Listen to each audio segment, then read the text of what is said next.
เท่าอย่างเงี้ยลอยสอดผีอีกแล้วพี่น้องก็บ่ได้มาพี่น้องบ่ได้อยู่เนาะมื้อนี้ก็เลยมาจอบสร้างจอบเบิ่งสร้างเฮ็ดเฮือน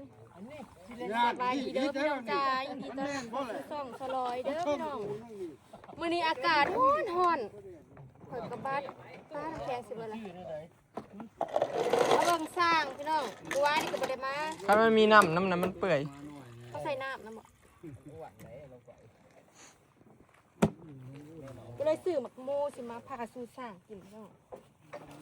ถ้าก็เริ่มแบบว่าเฮ็ดหยังก็เฮ็ดหยัง ตอนนี้กำลังสิยกโค้งแล้วก็สิมุ่งค่าประมาณนั้นยกตั้งเสาแล้วก็สิมุ่งหลังคาเทิงๆอันนี้เฮ็ดโค้งมุ่งหลังคาเกินยกโค้งมุ่งหลังคาขั้นตอนแรก ไป ก็สิ ซื้อ เป็น ยังก็ซื้อจอกไปเนาะจอกไหม จอกกินน้ำนี้ จอกแก้ว บ่ยังสิขึ้นปักซองอยู่เดี๋ยวถอยซื้อมาพร้อมกัน จักสิขึ้นซอยขึ้นไปเนาะ มื้ออื่นบ่ได้สิขึ้น ว่าสิแช่ใส่ทางเพิ่นเห็นมีดอกเนาะ เย็นอยู่ดอกบักโม เดินทางมากินหมักโมเด้อ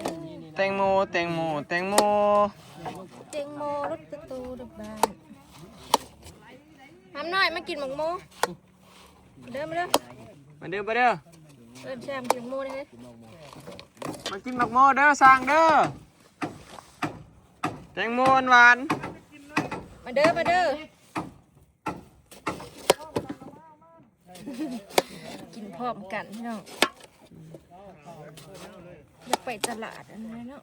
โดดลงมากินก่อนก็ได้มันต่ เอาไหมครับ ำมาไหมฮัมมาเร็วมาเร็วมาผู้บ่าวกรุงเทพลูกบ่าวเชิญมาเอาเลยฮัมมา ไม่ไว้ เอาไว้ ลูกไอเชิญเหรอ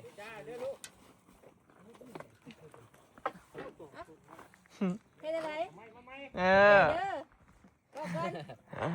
เอ ได้ อ ยิน ผู้บ่าวผู้ไทย แถ เด้อ วคือบ่มีเลย กินขนมลายโพด ไปแอนไปน้ำทางลูกเฮ้ยกินได้เฮียได้ มาฮัมมาแป๊บ กำลังสิยกโครงหลังคาพี่น้องให้ดอกสร้างเขาก็อยู่แล้วนี่ไก่ ไก่ขี่รถมานาทีเดียวบ่ฮอดนาทีซ้ำฮอด อยู่ติดก็มีพญาเลิน พอเนี่ยพอตะเลิศเนี่ยก็อยู่จุบ่สร้างกับบ้านติดกันเนี่ยกับในบ้านนะไก่ถ้าเจ้ามาเห็นงานก็สบายมันไก่ก็ขี่ออกขี่เขาสบาย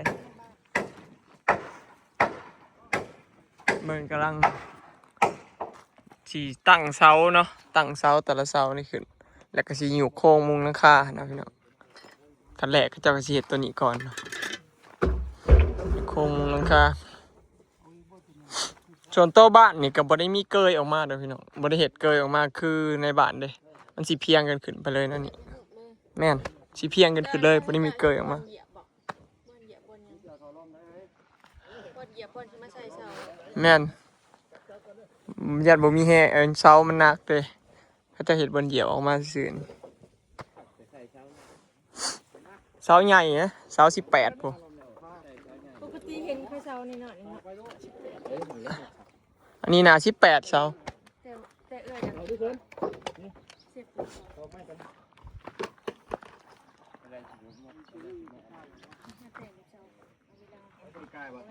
เวลาทาสีที่ถึงของน้ำ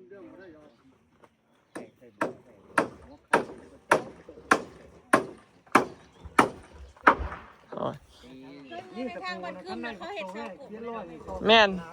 อยู่ในบ้านให้ปังแล้วก็บ่ทะเลินแต่งเด้ไอ้เสาเราเฮ็ดใส่ชื่อสังกะสีแผ่นเรียบมาแล้วก็โลดขึ้นเลยเป็นเสากลมเลยเทปูนแล้วก็ลวดขึ้นไปได้เลยผม ราคาสีมันซื้อมาของ เฮ็ดเสากลมมันบ่ยากเขาเจ้าเพราะว่ามันบ่ได้ยากจับเหลี่ยมเด้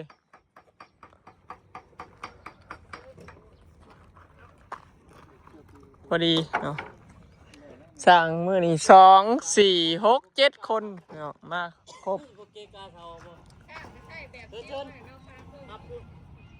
สร้างก็มีแต่ผู้มากประสบการณ์ทำงานมาแล้วประมาณ40กว่าปี แถวนี้เดี๋ยวไม่ได้ ยางหน่อยเขาเคยบ้างเลือดมาหรอวะอ๋อเฮ้ยมันจะเดินเช้าเช้าเขาก็สิเช้าเขาดึงเช้าเขาไปเลย ไม่ก็คัดใหม่เบิดพี่น้อง เดี๋ยวเป็นช่วงนี้ช่วงธรรมดาดิ แม่นล้างค่าแบบล้างค่ากรุ๊ปนี่เฮ็ด สีใหม่นี่นี่เจียวแมงฉลาเอ็ม ทาสีใหม่เชื้อรามันบ่อยากดี โบเฮิงนะ เชื้อรานี่บ่เฮิงก็อยากคุ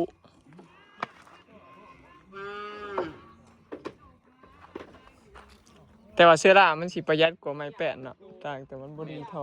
ฉลามันสีเบิดหาขั้นแปดตัวเก่ามันกะพ่ออยู่แล้วขั้นตัวเขาไปซื้อแปดใหม่ได้ราคาแพงกว่า คิดว่าคันบ่พอก็ซื้อตื่มหั้นนะฮะประมาณนั้น ก็ว่าไปซื้อแปดซื้อเอาไม่ฉลาด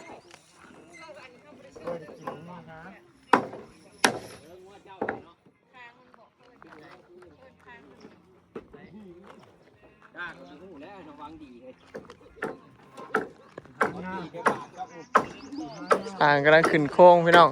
เขาเจ้าสิย่อเสาขึ้นมาตั้งใส่นี่เนาะเขาเจ้าก็เลยเฮ็ดไม้เกยออกมาแบบให้เหยียบได้พอได้แห้งย่อเสาเนี่ยพี่น้อง มือ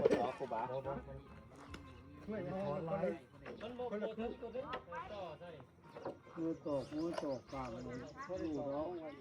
ไปคนนั้นขึ้นมาเร็วลงมาข้างกินลงมือกันที่เขาอยากลงมากินมือกันมาโอ้ยสร้างมากประสบการณ์แล้วบ่มีหัวทงกับใจตะปูไอ้หน่อยเอ้ย ฮะ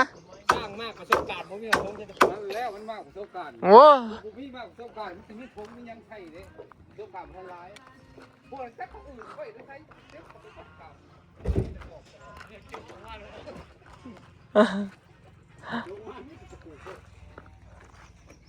นี่จะสร้างมากประสบการณ์บ่มากประสบการณ์บ่ผมมีเอาธงตะปูเขาเจ้าเสากับเขาเจ้าขึ้นไปแล้วพี่น้องเนาะ ยังก็บ่ได้ ตัดสันลงกว่าเก่าเนาะ มันกำลังสิบดแล้วมันวาง มันออกมาแล้วนั่นเป็นการทาง ห้องนี่เนี่ยมันได้เป็นห้องพี่น้องจะเป็นกระไดลงมานี่แล้วก็มาลงนี่ จักบางงานไงปีหน้าจักให้มัน เสานี่กับบากขังเดียว บากใส่เสาขังเดียว มันบ่จัก พอเป็นตัวขับ ด้าน ชื่ ใหญ่ อ ฮะเราก็กินบ้าง ลองทำ ขึ้นมาจากเมาทั้งที่ชามคนเลยจะโคตรอะไรเนี่ย เบิดเอามัน โอ้ยไปแล้วถึงมันกินหน้ามันออกมาไปกินนี่แล้ว ไอ้ข้ากันแล้วไอ้ข้าเด็กก็จะเขาจะเอาไล่กันอยู่ แม่ค้าลูกค้าร้ายแหละกะวุ่นอยู่กับอันขายไอติมบ่คุณแทบสิบ่ว่างปีนี้มันฮ้อนเบิดปีเด้ ปีนี้ขายดีเด้ ปีแล้วนี่มันหนาวเบิดปีแต่แทบสิบ่ได้ขาย สบายดีเนาะเอาอย่างนั้น พอดีบุญเอามามีเงิน วันนี้วันที่2บอก มื้อนี้มื้อที่3คือว่าสุดท้ายคือว่า เดี๋ยวเขาเตะบาทมีรถไหนบ่มีรถจะเรียก จักเด้ เตะบาท บ่นี้ฮู้เรื่องฮู้ราวยังเลยมื้อเฮาน่ะบ่จักฮอดบุญเพิ่นนี่จ้ะลืม เอามาเกือบไปแล้วเหมือนก่อนเขาไปได้ติดกว่า มือวางเที่ยงยังเด็กมาขึ้น มื้อนี้นะพ้นจิตกจิบริเสียพวกตีเขาอ่ะ บ่ว่าบ่น้ำท่วมคือปีนั้นติ เอาอึ้งแล้วเฮาเมือง วันที่4เขาพายุว้าวเขาสิฮอดเฮา โอ้โหจิตก ฝนสิตกบ่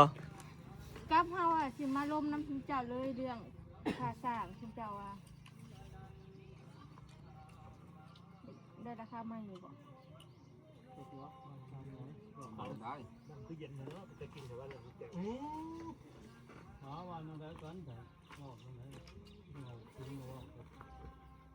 ผู้ว่าผมบ่ได้มา ผู้เว้าน่ะบ่ได้มาซ้ำ โจมาบ่ไปโจมา อุ้มมาอย่างเชิญ อุ้มแล้วมา หาหมอให้บักเชิญ สิได้เว้าอยู่นํกันเลยนะแบบบ่ต้องยากถามกันบอกซื้อเว้าไว้เลย มาแทนพ่อให้ว่าเองว่า ตัวแทนมาเลยเนาะเพอมื้อนี้อยู่กันครบก็สิได้เว้ากันเลยนะเรื่องราคา เฮ้ยมันคือเอาไว้ท่านจะ เพ ว่า ราะว่าอยาก เพราะว่าตะกี้ ไอ้เทือนสิแล้วยังบ่ได้เว้ากันซ้ำ แล้วพอยีเลิศมาแล้วว่ากับเขาแล้วแล้วว่า แต่มื้อกินข้าวมื้อนั้นนี่ตะกี้เฮาสิว่า มื้อยอเสา เนี่ยบ่เลิกวันเนี่ย พอตะเลิศเราตั้งราคามาแล้วเว้ากับเราเขาแล้วว่าราคานี้แล้วว่า เขาสิเฮ็ดเนาะ เราว่าเขาสิเฮ็ดกันราคานี้นะเลยพ่อมามื้อนั้นมาแล้วแหละอันพระเฒ่าอันน่ะพระตาเชิญน่ะเราว่าไม้แล้วว่าอันราคานี้น่ะบ่เฮ็ดบ่ได้แล้วแล้วเราขอเพิ่มขึ้น ตอนลุงเล่าครับมันบริยูพร้อมกันเลยว่าเบิด นั่นแหละจังว่าให้อยู่พร้อมกันเบิดนี่นะ เว้าแล้วคือแบบเฮาก็อยากอันนั้น บัดนี้เว้ากันไหมบัดนี้นะให้อยู่นํกันเบิดแล้วเว้าวันนี้ว่ามันสิเอาแนวใดสิจังไดก็ต่อกันจังซี่นะ ไหวเลือกเอาเลยหลายอย่างหน่อย กำลังสิเอาเสาขึ้นเนาะพี่น้องหันมาทางนี้อำนาจเราใส่ตะหนังเล็กเรียบร้อยพี่น้อง ยายปีนออกปีนเขาบ่แต่ประตูจะเคาะใส่ นางซื้อมาเองใส่มาเองเราออกคนเดียวพี่น้องเราก็สิออกแล้ววะ แล้วเห็นประตูรีบแล้วบ่ล่ะ ชีรีบสวยเลยมาก พอตอนเฮ็ดตะกี้แล้วฉันเลยก็ออกผู้เดียวเด้ รีบหลายเชิงขา พอเดี๋ยวมึงเฮ็ดหลายอย่างเราก็สิออกซะพุ่น ให้ดึงไปแล้วก็ พอซื้อแต่ตะหนังได้รักหวนมีแล้วพี่น้อง เรื่องใช้ทางมันเป็นชอบสิ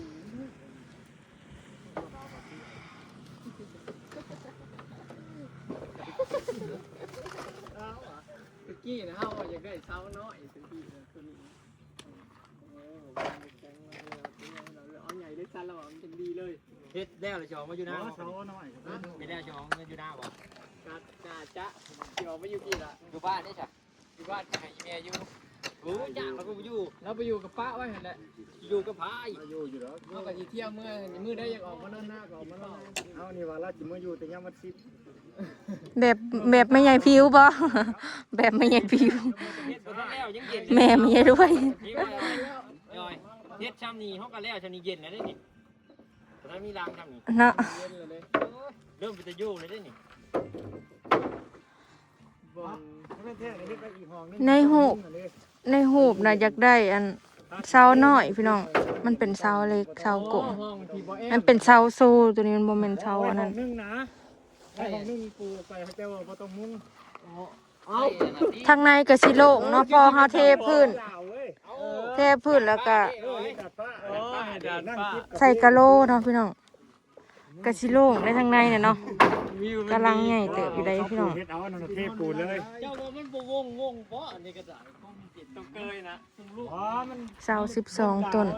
ลังท่ามใส่รีโมทแล้วกดเขาก็ เฮ็ดจะใครแล้วแล้วก็สิออกมาอยู่พี่ เกยมันอยู่ข้างนี้เป็น เราอยากอยู่บ้านก็เขาไปอยู่บ้านแล้วนะพี่น้องไม่ได้ให้อยากนอนหน้าก็ออกมาจังสิแต่เพื่อเขาเฮ็ดสวนจัดสรรระเบียบมันก็สิได้อยู่หน้าแล้วมันก็สอนยามนาน เฮ็ดห้องเดียวปล่อยลูกเลยบ่ อันนี้เฮ็ด2ห้องทางฝั่งพุ่นปล่อยลูก ไปเอามาก็ย่ำแรก อันทั้งลุมนี่ก็ปล่อยลูกเลย พ่อคิดไว้น่ะบัดดนไปน่ะเธออยากใส่กระจกก็ได้เนาะเฮ้ยม่วนเกยนะ ทั้งห้องเสื้อผ้ากับมีตู้แต่ละห้องกับมีตู้เสื้อผ้าให้ของมันบ่ให้มีตู้เสื้อผ้าอยู่นอกเนี่ยบ่ให้เห็นตู้เสื้อผ้า มันก็สิใส่ได้แต่ตู้น้อยมันแคบห้องมันบ่ใหญ่นี่พอดีกระเทินพอคณะเฮ็ดรังใหญ่กว่านี้ก็บ่ได้ไม่เอาบ่ถึงบ่พอพี่น้องรังเก่ามันก็ซ้ำนี่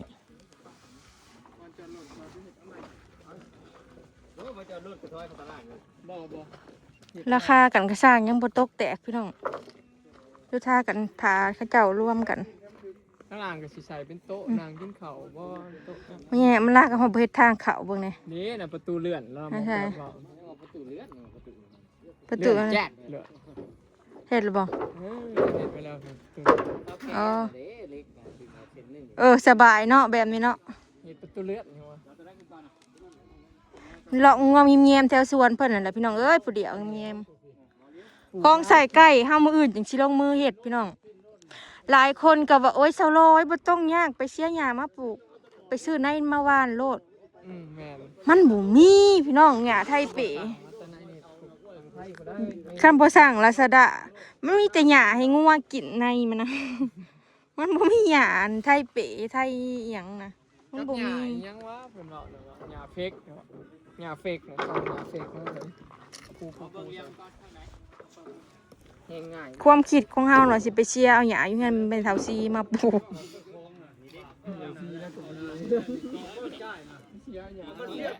เอาพักตบ ปูซ้ำมาได้มั้ย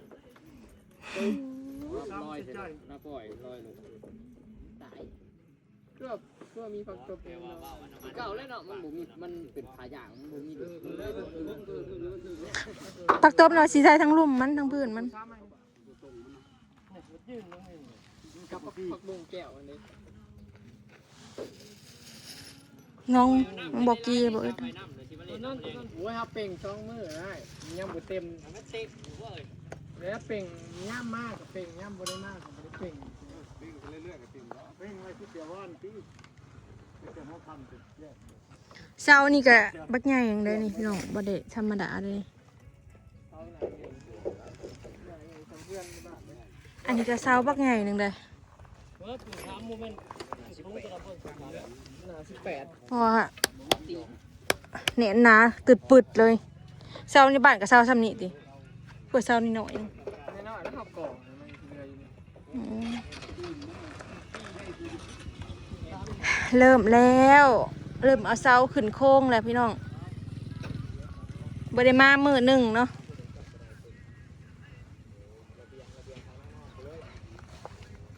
โอ้ยขี่รถเกือบสิว่าเข้าหูเอา โอ้เวลาที่เป็นน้ำจับท่าขาดน้ำน้ คลิปนี้สิขอเก็บภาพบรรยากาศไว้ซ้ำนี้เด้อพี่น้องพามาอัปเดตอยู่สวนเฮาเนาะไปแล้วสบายดี สบายดี เดี๋ยวเราติดตามหมู่พี่น้องบ้านสวนของข่อยจะเป็นอะไรเนาะ สิแล้วหรือสิยังถาเบิ่งไปเรื่อยๆแต่เฮาคิดว่าสิให้มันแล้วก่อน ให้มันแล้วปีนี้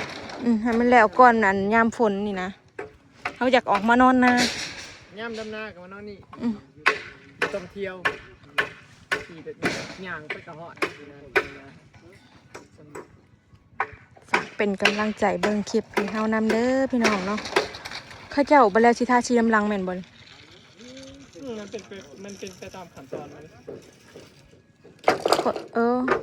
ข้อยคิดว่าทาชีจังเอาขึ้น